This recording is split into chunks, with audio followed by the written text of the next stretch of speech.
religion à la culture malienne, l'Alliance biblique du Mali, en collaboration avec les différentes églises, ont initié un nouveau programme dénommé ethnomusicologie. L'information a été donnée au cours d'une conférence le samedi 8 octobre 2022. Selon les organisateurs, à travers ce nouveau projet, les messages bibliques seront transmis d'une manière culturelle et traditionnelle. Cet événement a pour but d'aider des églises à pouvoir transmettre le message biblique dans un contexte culturel. Surtout, nous sommes dans une culture d'oralité. Nous savons que les gens aiment écouter que de lire. Nous avons la Bible sur les pages imprimées, mais nous avons aussi des histoires bibliques racontées dans une manière ou dans un concept qui plaise aux gens, mais pour avoir accès à la parole. Voilà, donc c'est pour cela l'ethnomusicologie est un des concepts très importants dans la transmission du message.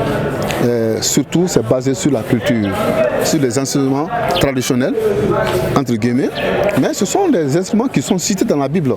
Le roi David nous invite, nous encourage à louer l'Éternel avec tout ce que nous avons. Vous voyez, comme je sais que par les canaux des médias, donc beaucoup vont apprendre l'information et nous allons collecter le maximum d'idées et de suggestions pour pouvoir entamer des formations. Ce sont des formations. Alors pour la manipulation de ces instruments, on peut apprendre les jeunes choristes à jouer cela. Et très souvent, vous avez vu que dans nos églises, c'est les pianos, les guitares, les baffles. Donc s'il n'y a pas ça, il n'y a pas d'ambiance. Mais pourtant, on peut faire l'ambiance avec le tamani qui est joué par les bobos, par les bambara, par les mianga, par les sonofo. Le balafon, n'en parlons pas. Voilà. Donc nous voulons former le maximum de jeunes dans la manipulation de ces instruments pour encore rehausser l'éclat de la louange dans nos églises. Or, maintenant, les sorties d'évangélisation peuvent être aussi accompagnées par ces mêmes instruments en les jouant. Vous voyez que ça donne beaucoup de joie aux membres de cette culture ciblée. Pour lui, ce programme d'ethnomusicologie sera une opportunité pour impliquer tous les instruments culturels et traditionnels maliens dans la musique chrétienne. Oui, nous avons parlé de l'ethnomusicologie. Donc, vous voyez, il y a la musique qui est là-dedans. Ça veut dire que les chants, dans nos églises, aujourd'hui au Mali, nous avons beaucoup de chants qui chantent bien, qui sont inspirés, il y a des créativités. Alors, nous voulons accompagner ces créativités avec, en les aidant à puiser dans la culture malienne pour satisfaire chaque ethnie, pour satisfaire chaque société. Donc c'est pour non seulement permettre à chaque ethnie de savoir que la Bible n'est pas réservée, de savoir que Dieu parle toutes les langues, de savoir que la Bible n'est pas quelque chose imposé par les Occidentaux. Voilà, donc la langue biblique originale nous permet aujourd'hui, avec les connaissances que Dieu nous a données, avec les talents que nous avons, de pouvoir transmettre la Bible dans toutes nos cultures. C'est pour cela que nous avons la Bible en Bamanakan, nous avons la Bible en Dogon, nous avons la Bible en Bomo, le Nouveau Testament en Peul, en Kassonké, donc pas mal de langues. Ces instruments, leur implication, c'est pour soutenir l'ambiance avec un rythme particulier. Si nous sommes avec les Dogons, nous pouvons faire communiquer le message sur fond musical avec les instruments que les Dogons aiment. Si nous sommes avec les Mamara, les Mianka, nous allons faire le message biblique sous fond que les Mamara aiment. Si nous sommes avec les Peuls, il y a aussi des instruments que les Peuls aiment. Donc voilà, ce n'est pas pour eux. Tout ça, c'est la Bible.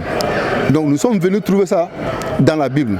Aujourd'hui, on peut dire qu'il y a des peuples qui se sont appropriés de certaines choses et on pense que c'est diabolique, c'est prohibé, mais non, c'est biblique. Nous voulons aussi montrer à l'Église et au monde entier que toutes ces choses-là ont leur fondement sur la Bible. Les musiciens chrétiens se réjouissent de ce nouveau projet car pour eux, c'est une manière non seulement d'évangéliser avec des chants, mais aussi de mettre en valeur la culture malienne. Je bénis le Seigneur pour cette initiative. J'ai toujours dit que c'est Dieu qui a tout créé et les arbres que nous voyons, que les gens coupent pour transformer en xylophone ou en balafon, ont été créés par Dieu. Et même les calebasses qu'on transforme également à l'aide des peaux d'animaux, en tam-tam et autres, tout cela a été créé par Dieu. Et alors je me dis que si au Mali on a de tels instruments, donc c'est dans le plan de Dieu qu'il soit loué dans ces instruments, à travers ces instruments et avec ces instruments. Et nous bénissons le Seigneur de voir aujourd'hui que l'Église malienne est en train de voir que oui, nous devons mettre en valeur ces instruments que le Seigneur a mis à notre disposition à la gloire de son nom. Au Mali, la musique est très diversifiée. On a plusieurs genres, on a plusieurs styles. Et en plus de cela, nous essayons également de copier un peu l'Occident. Voilà. Mais ce qui est vraiment important, c'est que quand Dieu crée un peuple, par exemple, quand on prend l'histoire de la tour Babel, tout est parti de là-bas. Donc, tout le monde parlait la même langue, c'était la seule langue. Mais Dieu a réparti les peuples sur la surface de la terre et à chacun, il a donné une langue. Et à chaque langue aussi, sa culture, son art et autres. Et moi, je me dis que c'est vrai, on peut aller avec la modernité, on peut aller avec le modernisme, mais c'est très important que nous prenions en compte, que nous mettions de la valeur aussi dans ce que le Seigneur nous a octroyé, nous a donné, nous a confié par sa grâce et qu'on puisse le louer à travers cela aussi également. Passionnée de culture, Madame Debra, depuis les États-Unis, se réjouit de cette initiative de l'Alliance biblique. Comme le Mali dispose d'un patrimoine très riche, il y a des instruments de musique au Mali qui n'ont pas encore été identifiés comme instruments de musique. Et il y a des ethnies où les femmes sont ceux qui font la musique. Donc le Mali a la musique populaire au Mali, bien sûr moderne et connue partout. Mais ceux qui jouent du kora et des autres instruments sont connus aussi. Donc le Mali peut être, comment dit-on, l'étoile, l'une des lumières de la musique.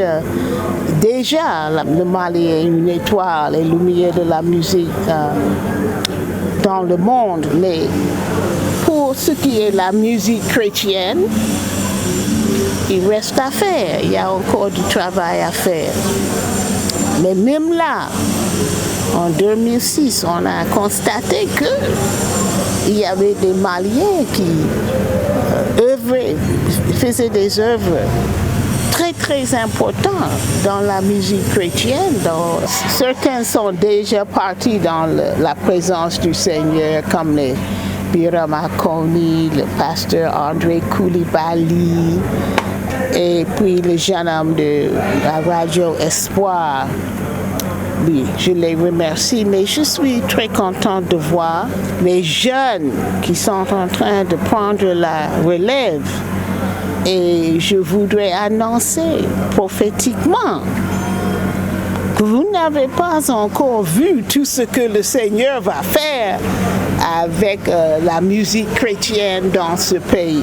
Et je voudrais dire pour les jeunes, ceux qui sont en train de jouer du balafon, du kora, tous les autres instruments, que ce n'est pas seulement, en anglais on dit, it's not only your time, it's your turn.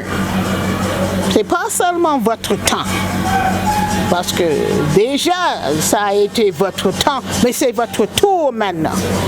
Pour la réussite de ce projet d'ethnomusicologie de l'Alliance biblique en collaboration avec les églises et l'AGMPM, plusieurs activités sont au programme afin de valoriser la culture malienne à travers la religion chrétienne.